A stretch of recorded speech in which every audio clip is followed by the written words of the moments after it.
Hey guys, Darren back again.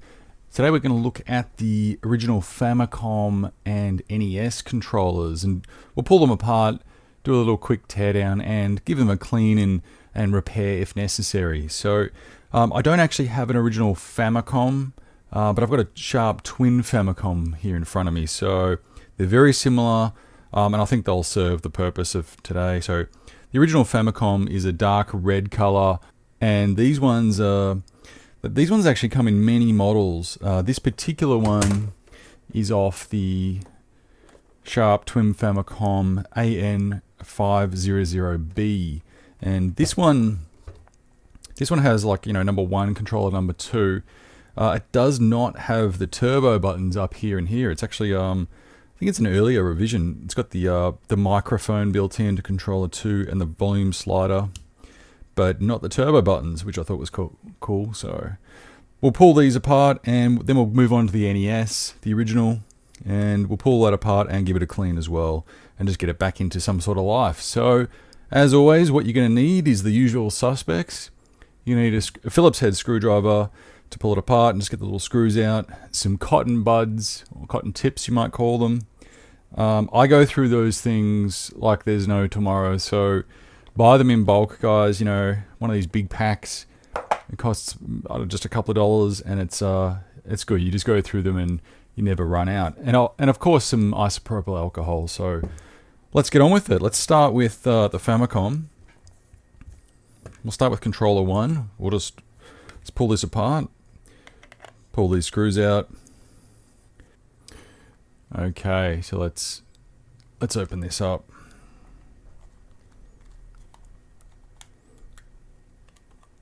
Okay, so the back just lifts off really easily. We can give that a clean separately. This one's actually in really nice condition, so it's not too bad. That's the orientation in which the cables go in, coming from the side around those strain relief posts. The chip will just control the logic, and we can lift this apart.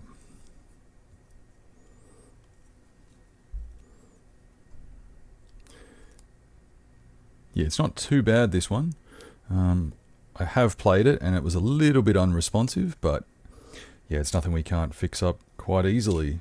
So these plastic parts are very straightforward. All we're going to do is take all these into a laundry or somewhere and give them a good scrub and wash and get all that dirt and junk out from under there, and including the buttons and everything.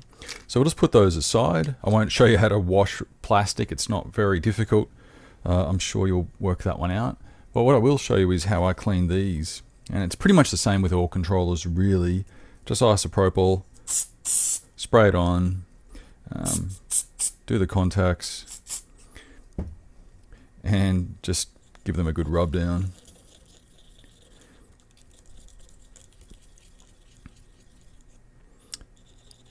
And you'll see this, the black stuff coming off. It's just half of it's carbon, half of it's just dirt and grime and dust and all sorts of stuff in there. So yeah, look at that. They can look clean, but they often aren't. So yeah, look, time to rotate the cotton bud on that one.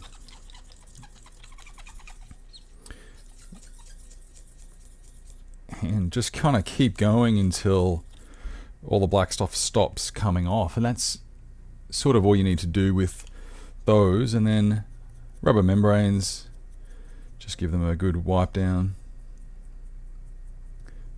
on each of the pads.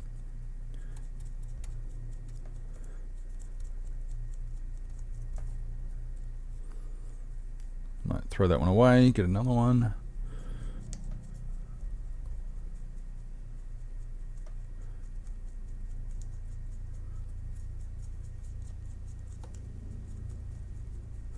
Okay, and that's pretty much all there is to it on the actual contacts.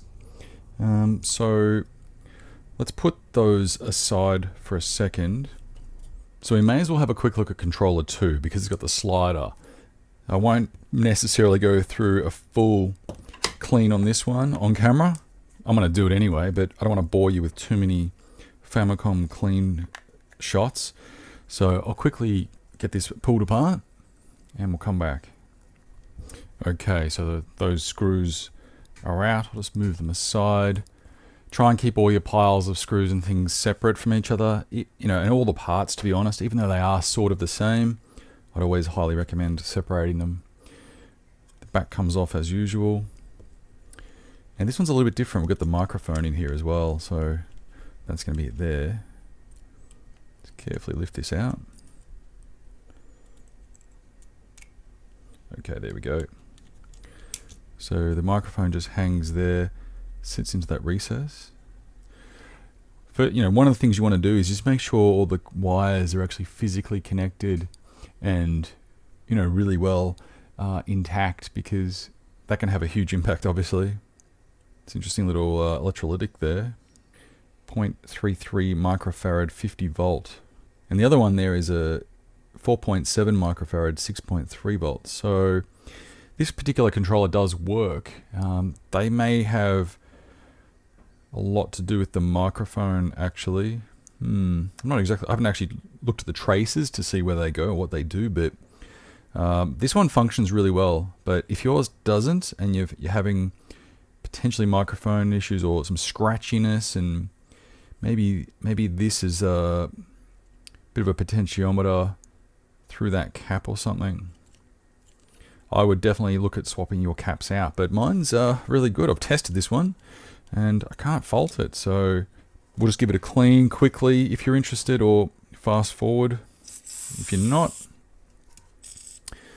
The only difference really is up here on the sliders. So they're just made of little carbon pads, just as usual. So I would still clean them the same way.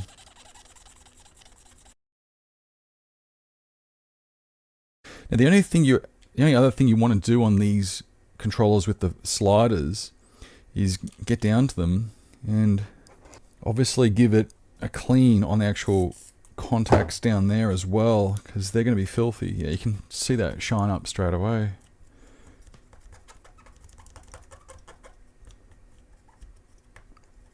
It's the very ends of them where they stick up and they round off. That's where the contact is going to be made, like right up in there.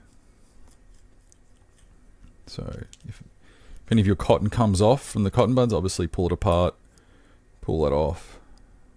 Up the top there, it's on a flexible bit of plastic, and that's sort of just like a just clicks into position sort of thing. So just be careful of that. That's quite delicate and that could break off. But we're going to wash all this. So all right, well, I'm not going to bore you too much with just cleaning these controllers, because they're all pretty much the same and very straightforward. So we've got 3 controllers. I'll get onto the NES next, and we'll compare them and give them a wash and put it all back together. And let's move straight onto the NES controller. So a little practical tip is, I've been struggling to get these last 2 screws out. They're actually they're quite rusted, but that's not the problem. The problem is the heads are actually stripped off. So if you look at the end of the Phillips head, screw head, it's got a natural recess for a Phillips head. These ones are just stripped out, so someone's used the wrong size tip and it's ruined it. So what you need to do in that situation is actually put on a flat screwdriver tip, and we're going to get one that fits straight across the screw head, and test it on a good screw, and then you should be able to get in there, and with a bit of pressure in the right position, there you go, you should be able to back the screw out. And let's try this one. This one's much harder.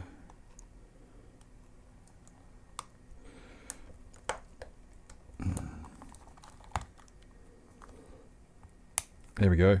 Got it. So we're not putting these screws back in, that's for sure. Luckily I've got some spares, and we'll definitely replace it with some spares. Right, now we may have damaged our tip. No, we didn't actually. That's actually pretty good. So we're lucky. Right, now that'll come apart. So let's put those particular 2 damaged screws aside. Okay, so the NES, I want to zoom back out a bit.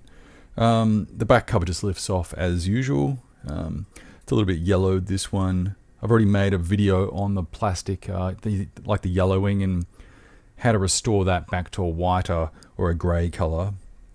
So check that video out if you're interested. But this one could benefit from that. It's quite coloured, so that's a video for you guys to check out or try it yourself. But the actual controller itself is quite similar, really. So cable around the strain relief,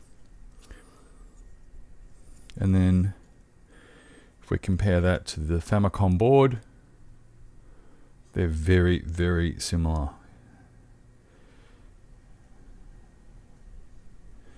So let's go ahead and give it the same treatment, and then we'll obviously clean up the plastics and so forth as well. I think this one's going to be quite dirty, so a lot of stuff might come off this one.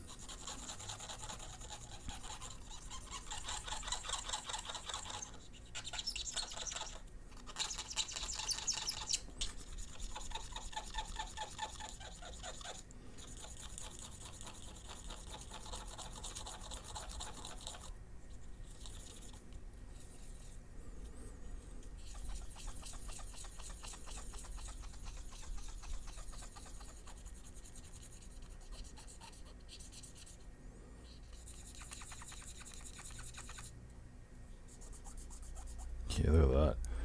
It's terrible. So throw that one away. Might actually put a bit more on.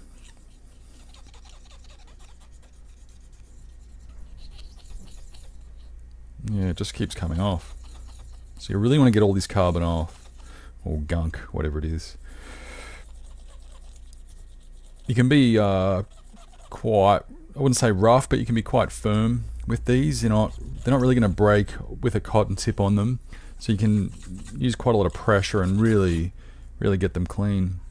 So that's pretty much what we do. It's exactly the same as the Famicom. This case has got all sorts of dirt and crap in it, so we'll wash that out properly, but you'll always want to give the underneath of the contacts a good clean anyway.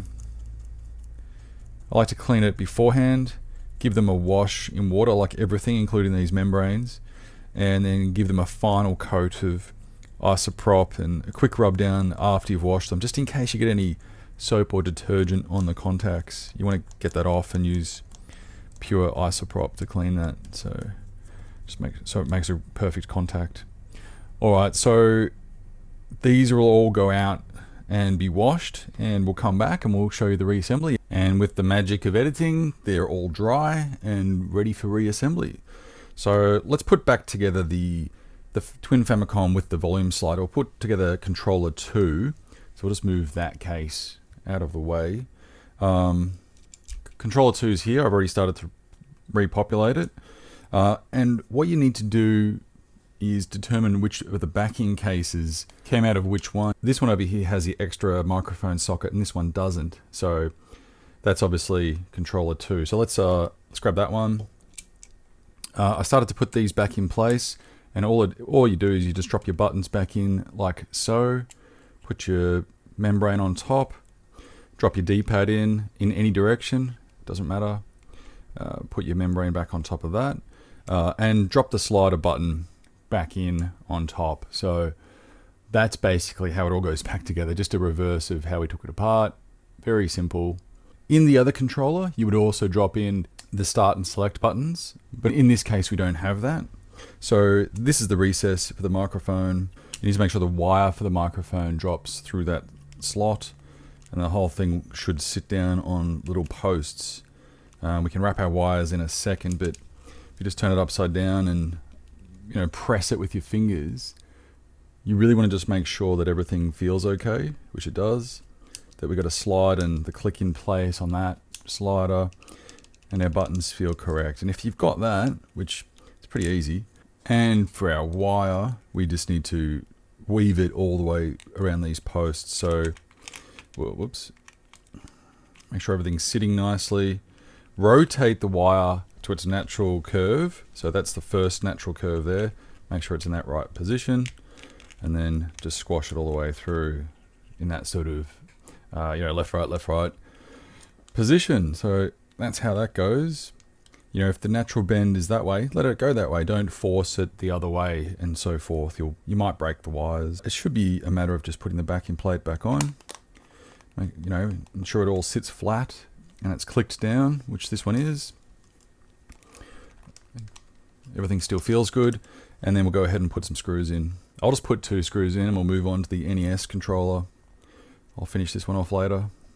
That's 2. Okay, so that one looks pretty good.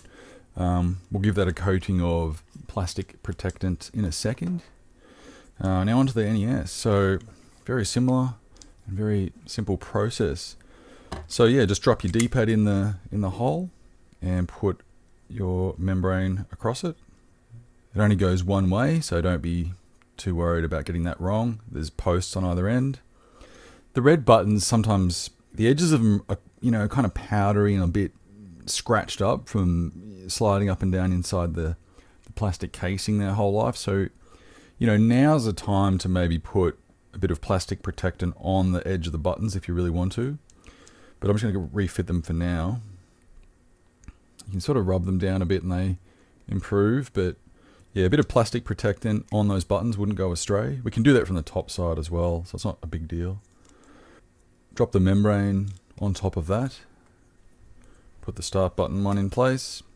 Just give them a quick dusting of isopropyl, just because you've put fingerprints and stuff on the contacts, and you want to just make sure that the contacts are as clean as possible when you refit everything. So I just recommend that. You can see where the cable sits. It wants to sit right there. It wants to go around those posts.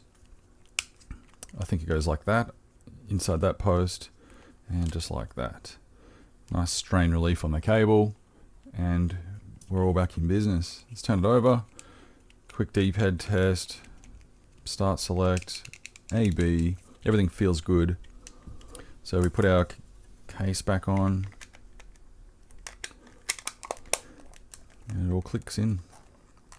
Yeah, this one is quite yellowed, so I may whiten this one up at a later stage. It's not too bad, so I'll see how time goes on that one.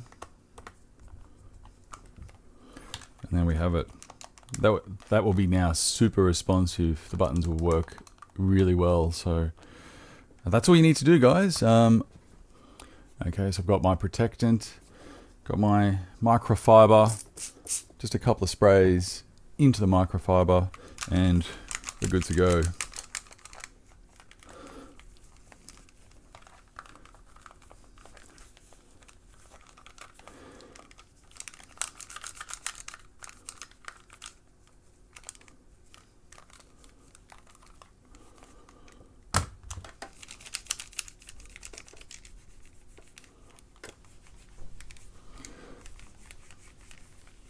Keep in mind, these controllers were built in the early to mid 80s. They're doing really well for that sort of age. They've come up amazing. Like, that's a really nice controller, that one. It's in amazing condition. That's all. We know that's all cleaned. We know that's all isoprops. And the same with this one. This one's a bit of a shame that it's yellowed, but it's not the end of the world. Yeah, the case is creaking a little bit. I haven't put all the screws back in, but you get the idea, guys. That's how we refurb these controllers. Very simple. To be honest, all controllers really follow the same process. Tear them down, be careful of the parts, clean all the contacts, replace any broken parts, put them back together and give them a condition. That's just what I do. It's very simple. I think scrubbing them properly in water, like in a laundry or your kitchen sink or whatever, with some washing up liquid or some sort of mild detergent, is a very, very good idea. It just helps to clean all the plastics and get them looking brand new again. So that's it for today, guys. Thanks for watching, and I'll see you in the next one. Bye.